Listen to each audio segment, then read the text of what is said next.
It was supposed to be just another night, a quiet dinner, an anonymous table, and a simple steak that would remind him of the days when life wasn't made of marble walls and golden ceilings.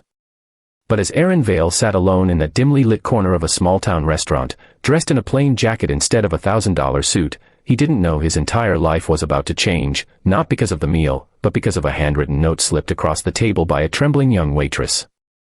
If you believe in kindness, humility, and second chances, please take a moment to like, comment, share, and subscribe to Kindness Corner, where true stories of the heart remind us what humanity still means. Aaron Vale was the kind of man the world rarely saw smile. Once a bright, hungry college student from the wrong side of Chicago, he had built an empire of luxury hotels that now stretched across continents.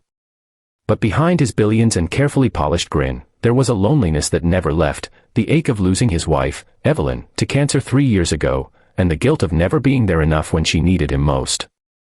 Since then, nothing, not the money, not the applause, had filled the quiet hollow in his chest.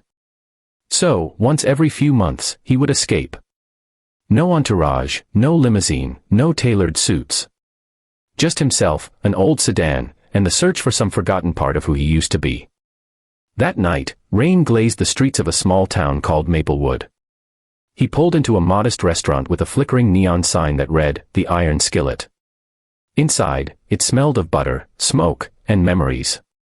The kind of place where people laughed too loud, where the staff knew regulars by name, and where the steak came sizzling on iron plates instead of silver trays. Aaron took a corner seat by the window, the glass fogged by the cold. A young waitress approached. Her name tag read Mara.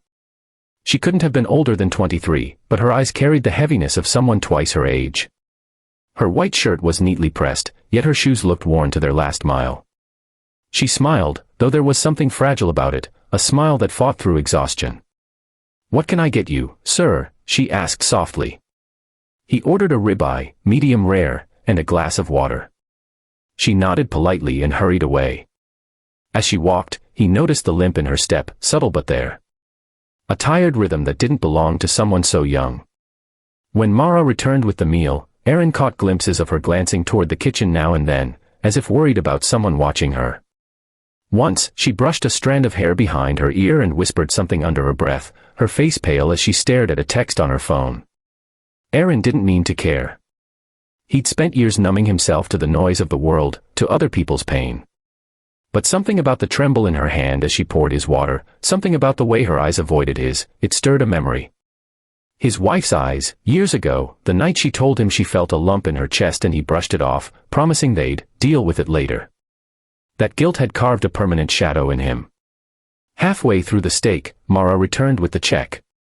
But instead of walking away, she hesitated. Her hand, shaking slightly, slid a folded piece of paper beneath the receipt. "Thank you," she murmured, her voice almost cracking. And then she walked off, quickly disappearing into the back. Aaron frowned, unfolding the paper. Inside, in hurried, uneven handwriting, it read, "If you're not who I think you are, I'm sorry. But please, if you have any way to help, my little brother needs surgery tomorrow, and they're going to cancel it because I can't pay the rest of the bill. I've tried everything. I'll lose him.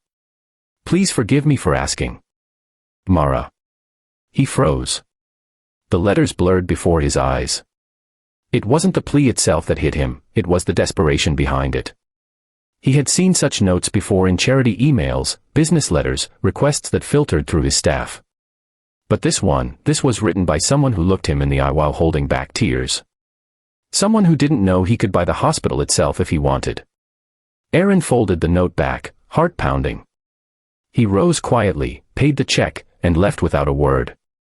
Outside, the rain had stopped, and a thin fog curled around the streetlights. For a long while, he just stood there, looking back through the glass at the restaurant, at Mara wiping down tables, forcing another tired smile for the next customer. He could have sent an assistant, a donation, a message. But something inside him said no. This time, he needed to face it himself. The next morning, the staff at Maplewood General Hospital were stunned when a luxury black car arrived. A man in a gray coat walked straight to the billing desk, handed over a folder, and quietly said, "Everything on Mara Lane's brother's account is cleared. All expenses, now and future, are paid." Before they could ask who he was already gone. Later that day, Mara rushed into the hospital after a shift, breathless, terrified, only to find her little brother laughing with a nurse, his surgery successful. The nurse handed her a small envelope that had been left for her.